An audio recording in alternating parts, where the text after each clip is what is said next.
दोस्तों साल 2025 जल्द ही खत्म होने वाला है। नए साल की शुरुआत होने वाली है। कुछ दिनों में 2026 लग जाएगा। लेकिन हरियाणा में वो कौन सी खबरें हैं जो पूरे साल भर बनी रही, साल भर सोशल मीडिया पर बनी रही, न्यूज़ चैनल के टिकर पे बनी रही, ब्रेकिंग न्यूज़ पर बनी रही और हेडलाइन पर बनी रही। हरियाणा में ऐसी बहुत सारी खबरें हैं। नमस्कार, आप देख रहे हैं इंडिया न्यूज़ हरियाणा और इन खबर हरियाणा। मेरा नाम है आरती रावत। दोस्तों, हरियाणा का बहुचर्चित मनीषा केस, जिसने पूरे हरियाणा को दहला कर रख दिया, जिसने काफ़ी महीनों से, लगातार 4 महीनों से इस विषय पर चर्चा होती रही, इस खबर की लगातार बात होती रही। मनीषा केस अभी तक सुलझा नहीं है। ये केस अनसुलझा रहा। मनीषा का शव मिलना और उसके बाद पहले उसको मर्डर का एंगल देना, फिर सुसाइड का एंगल देना, फिर सीबीआई के हवाले ये केस कर देना। सीबीआई हर एंगल से इस केस की जांच कर रही है। पूरे 4 महीने, पिछले 4 महीने से मनीषा का ये केस हरियाणा में सुर्खियां बटोर रहा है, काफ़ी चर्चा में है। सोशल मीडिया पर भी, न्यूज़ चैनल पे भी, हर जगह इस केस की बात हो रही है। तो दोस्तों, मैं आपको बता देती हूँ आखिरकार मनीषा केस क्या था। मनीषा केस जिसने पूरे हरियाणा का दिल दहला के रख दिया। 11 अगस्त को मनीषा की मौत हो गई थी, जिसके बाद मनीषा के परिवार वाले उसकी गुमशुदगी की खबर लिखवाने गए थे, लेकिन गुमशुदगी की खबर लिखने से पुलिस वालों ने मना कर दिया था और 2 दिन बाद मनीषा का शव मिला, जिसके बाद से पूरे हरियाणा में बवाल हो गया था। क्योंकि हरियाणा महिलाओं की सुरक्षा के लिए काफ़ी सुरक्षित राज्य माना जाता है, लेकिन मनीषा के साथ जो कुछ हुआ वो आज तक सामने आ भी नहीं सका। शुरुआत में इसे मर्डर का एंगल दिया गया था। उसके बाद पहला पोस्टमार्टम जो मनीषा का हुआ भिवानी के सिविल अस्पताल में हुआ, जिसमें मनीषा के मर्डर की बात की गई थी। लेकिन उसके 5 दिन बाद, मनीषा की मौत के 5 से 8 दिन बाद ही एक सुसाइड नोट सोशल मीडिया पर वायरल होने लगा, जिसको महज 1 दिन में हैंडराइटिंग मैच कर दी गई थी। और जब काफ़ी तरह के सवाल उठने लगे, लोगों ने सवाल उठाए, हरियाणा के कुछ इन्फ्लुएंसर ने सवाल उठाए, हरियाणा के भिवानी में जो लोग पहुँच रहे थे, घटनास्थल पर जो लोग पहुँचे थे, काफ़ी तरह के सवाल उठाए, जनसभाओं में सवाल उठाए गए। उसके बाद हरियाणा सरकार पर प्रेशर बना, जिसके बाद ये केस 3 सितंबर को सीबीआई को सौंप दिया गया था। सीबीआई लगातार भिवानी आती जाती रही, पूरे डॉक्यूमेंटेशन रेडी करती रही, मनीषा के पिता से, संजय से बातचीत करती गई, उनके परिवार से, और केस से जुड़े हर एक शख्स से पूछताछ करती गई, चाहे वो आइडियल कॉलेज हो, चाहे वो कीटनाशक बेचने वाला शख्स हो, और चाहे वो खेत का मालिक हो। हर किसी से सीबीआई ने बात की और जिसके बाद मनीषा का एक और पोस्टमार्टम हुआ। तीसरा पोस्टमार्टम हुआ।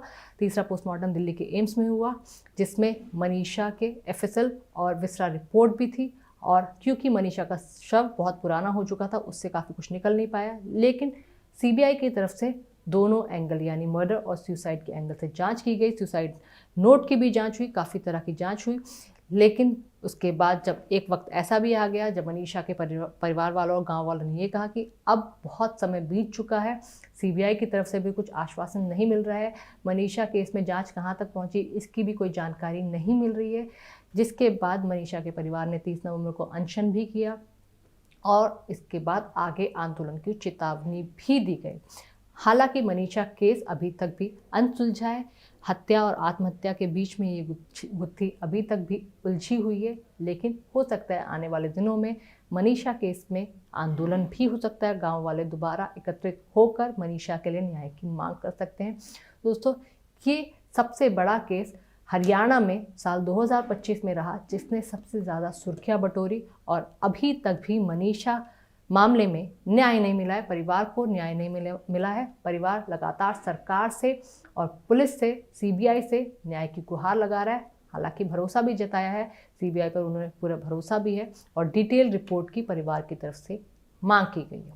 दोस्तों, ये था मनीषा केस, जिसने पूरे साल भर में सबसे ज़्यादा सुर्खियां हरियाणा में बटोरी। और दूसरा केस है आईपीएस पूरन कुमार। आईपीएस वाई पूरन कुमार ने 7 अक्टूबर को, जब उनकी आईएएस पत्नी अवनीत कौर सीएम सैनी के साथ एक विदेश दौरे पर थी, जापान दौरे पर थी, इन्वेस्टमेंट को लेकर वो दौरा था, और उनके पीछे उन्होंने अपने आप को अपनी ही रिवॉल्वर से, कहा जाता है, गोली मारकर आत्महत्या कर ली। उन्होंने 7 से 8 पन्नों का एक सुसाइड लेटर भी लिखा था। सुसाइड लेटर में काफ़ी आरोप लगाए गए थे। सुसाइड लेटर में आरोप डीजीपी शत्रुजीत कपूर पे लगाया गया था और भी बहुत अधिकारियों के नाम उस सुसाइड लेटर में लिखे थे। ये कहा गया था कि कुछ उच्च अधिकारी उन पर जातिगत टिप्पणी करते हैं जिनसे वो काफ़ी आहत हो जाते हैं, और ऐसे आरोप लगाने के बाद वाई पूरन कुमार ने सुसाइड कर ली थी। उसके बाद जैसे ही आईएएस पत्नी को पता चला, उसके बाद वो वापस आई और पहले तो शव लेने से भी इनकार कर दिया था। अंतिम संस्कार के लिए वो लोग अड़े रहे कि वो लोग अंतिम संस्कार नहीं करेंगे जब तक जो सुसाइड लेटर में जिनके नाम है उन पर कोई एक्शन नहीं होता है। और उसके बाद एक्शन हुआ। आईएएस पत्नी ने एफआईआर लिखाई। डीजीपी शत्रुजीत कपूर को डीजीपी के पद से हटा दिया गया, और उसके बाद उसके महज एक हफ्ते बाद एएसआई संदीप लाठर की सुसाइड, और सुसाइड से पहले उनके वीडियो ने काफ़ी बवाल मचा दिया। काफ़ी सारे सवाल वाई पूरन कुमार पर उठा दिया। एएसआई संदीप लाठर ने एक 6 से 7 मिनट का वीडियो बनाया जिसमें संदीप लाठर ने सारे के सारे आरोप वाई पूरन कुमार पर मढ़ दिए। उन्होंने कहा कि ये झूठ बोल रहे थे, और जैसे भगत सिंह को अपनी आहुति देनी पड़ी थी वैसे ही उन्हें अपनी जान गंवाकर आहुति देनी पड़ेगी, तभी सच्चाई दुनिया के सामने आएगी। एएसआई संदीप लाठर ने सारे आरोप पूरन कुमार पे लगाए, उनके गनर पे लगाए, और ये कहा कि वो करप्शन में लिप्त थे, उनकी पत्नी भी करप्शन में लिप्त है। और इसी से बचने के लिए, जब उन्हें पता था कि उनका पाप का घड़ा भर चुका है, जब पाप का घड़ा भर गया है तो कभी भी फट सकता है, फूट सकता है, उसके बाद इन्होंने सुसाइड वाला ये एंगल अपनाया ताकि कम से कम उनका परिवार सेफ हो जाए। और ये सब आरोप लगाकर एएसआई संदीप लाठर ने भी खुद को गोली मारकर अपने मामा के गांव में एक घर में, उनके मामा के घर पे खुद को गोली मारकर आत्महत्या कर ली, जिसके बाद से पूरा परिवार बिखर गया। सूबे के मुख्यमंत्री नायब सिंह सैनी भी वहाँ पर पहुँचे और हर तरह की जांच और मदद का आश्वासन परिवार को दिया गया। हालांकि अभी तक भी जांच में बहुत ज़्यादा कुछ संदीप लाठर को भी मिला नहीं है, संदीप लाठर के परिवार को मिला भी नहीं है। लगातार पत्नी और माँ लगातार मांग कर रहे हैं कि जल्द से जल्द इस केस के आरोपियों को सज़ा मिलनी चाहिए, लेकिन अभी भी ये केस कहीं ना कहीं अधर में लटका हुआ है। संदीप लाठर के छोटे छोटे बच्चों ने मीडिया में आकर ये भी कहा है कि वो अपने पिता की तरह बनना चाहते हैं। वो वीडियो भी काफ़ी वायरल हुआ था जहाँ पर संदीप लाठर का एक छोटा सा बेटा, काफ़ी छोटा बच्चा है, वो कह रहा है, रोते हुए कह रहा था कि वो अपने पिता की तरह ही बनेगा, वो भी फिर से पुलिस में ही जाएगा और बिल्कुल भी वो डरेगा नहीं। जो कुछ उसके पिताजी के साथ हुआ है ऐसा वो और किसी के साथ होने नहीं देगा। इसके बाद चौथा विषय था हरियाणा में फ्लड। हरियाणा में इस साल इतनी बारिश हुई, बेहिसाब बारिश हुई, जिसने काफ़ी ज़िलों को प्रभावित किया और काफ़ी लोगों को प्रभावित किया। कईयों के तो घर तक बह गए और काफ़ी कुछ नुकसान हरियाणा बाढ़ में झेलना पड़ा। हालांकि सबसे ज़्यादा नुकसान पंजाब के ज़िलों में हुआ, लेकिन हरियाणा के भी काफ़ी सारे ज़िले बाढ़ से प्रभावित रहे। काफ़ी कुछ हरियाणा ने बाढ़ में खोया, बहुत लोगों का नुकसान हुआ, बहुत लोगों के घर तक चले गए, बहुत लोगों के खेत तक चले गए। पिक्चर्स और विजुअल्स ऐसे देखने को मिले कि नदियों ने रोड को तोड़कर दूसरा बहाव बना लिया, दूसरा रास्ता बना लिया। हरियाणा ने इस बार बाढ़ ने काफ़ी तबाही मचाई। इस सैलाब ने ऐसी तबाही मचाई जो रुकने का नाम भी नहीं ले रही थी। काफ़ी कुछ लोगों का लुट गया था और हरियाणा बाढ़ भी इस साल टीवी की हेडलाइन और टिकर का हिस्सा पूरे 2 महीने बनी रही। इसके बाद साल की शुरुआत में महाकुंभ के दौरान एक बाबा चर्चा में आ गए थे। ये बाबा थे आईआईटी वाले बाबा। आईआईटी बाबा अभय सिंह ने भी सोशल मीडिया पर काफ़ी चर्चा बटोरी। न्यूज़ चैनल की हेडलाइन का हिस्सा वो लगातार 2 महीने साल की शुरुआत में बने रहे। किस तरह उनके जो बातें थी उनको याद किया गया। हर किसी ने सोचा कोई इंजीनियरिंग पढ़ के आईआईटी क्रैक करके एक बाबा कैसे बन सकता है। हर कोई उनकी स्टोरी के बारे में जानना चाहता था, हर कोई उनकी ज़िंदगी के बारे में जानना चाहता था कि आईआईटी जैसी चीज़ें क्रैक करके, आईआईटी जिसको पढ़ने के लिए, एडमिशन लेने के लिए इतने लोग जद्दोजहद करते हैं, सालों मेहनत करते हैं, आईआईटी क्रैक करने के बाद, पढ़ाई करने के बाद कोई इंसान एक साधु, एक बाबा कैसे बन सकता है। आईआईटी वाले बाबा ने कुछ यूट्यूबर्स को बहुत नंबर्स भी दिए, इतने ज़्यादा व्यूज़ दिए और एक झटके में अर्श से फर्श पर आ जाने वाले लोग एकदम आसमान में चढ़ गए थे।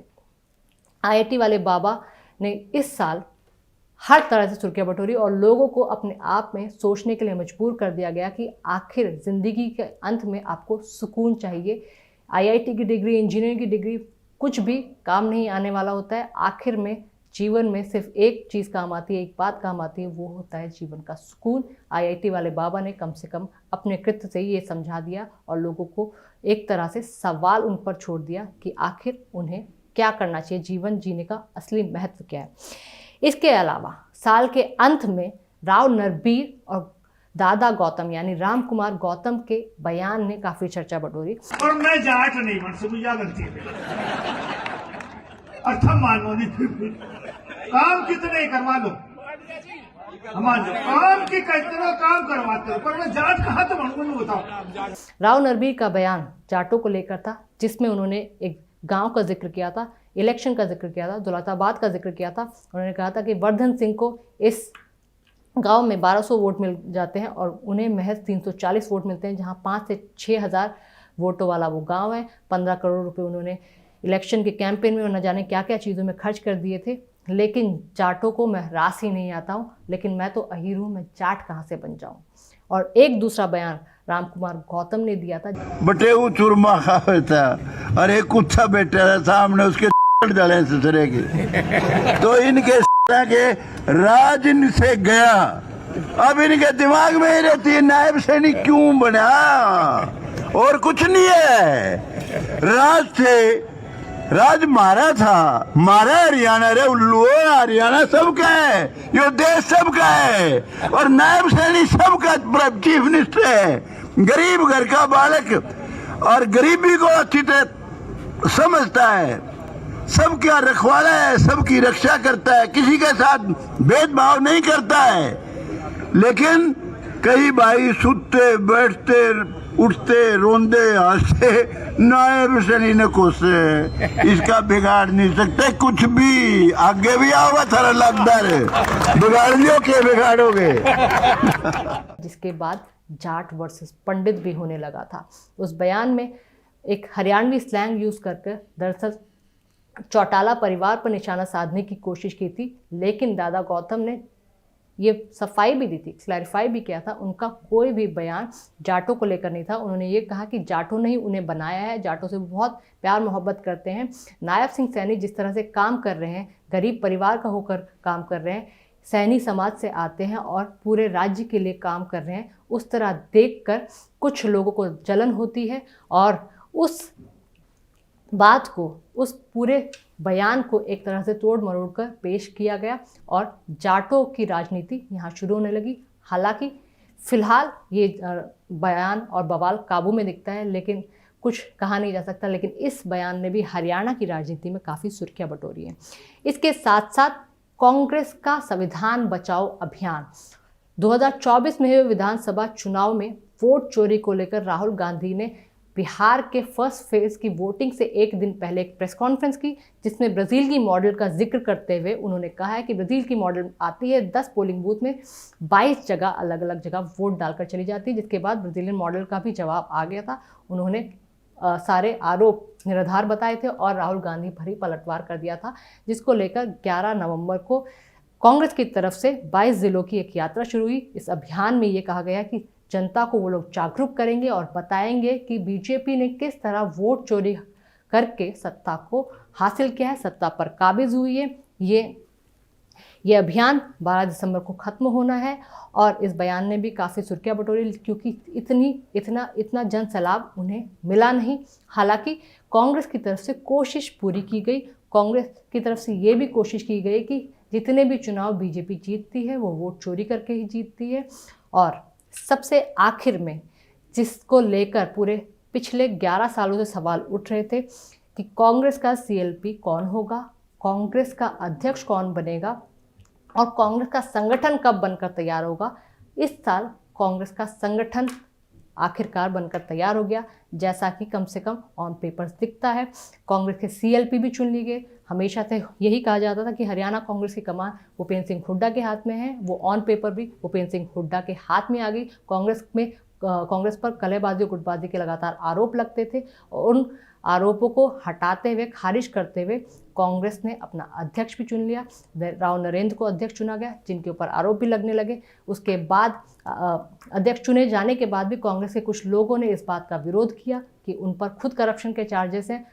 कांग्रेस पार्टी को और शीर्ष नेतृत्व को सोचना चाहिए था, लेकिन कांग्रेस का संगठन आखिरकार 11 साल में बन गया और कांग्रेस का नेता हुड्डा को फिर से चुन लिया गया। कलेबाजी गुटबाजी के जो आरोप हैं वो लगातार लगते रहेंगे, जारी रहेंगे। तो दोस्तों, ये कुछ खबरें थी जिन्होंने पूरे साल भर अपनी जगह बनाए रखी। हरियाणा में आज तक भी ये सारे खबरें सुर्खियां बटोर रही हैं, क्योंकि अभी तक भी इनमें से काफ़ी केसेस में कोई कंक्लूजन मिला नहीं है। तो दोस्तों, अपना ख्याल रखिए। नमस्कार।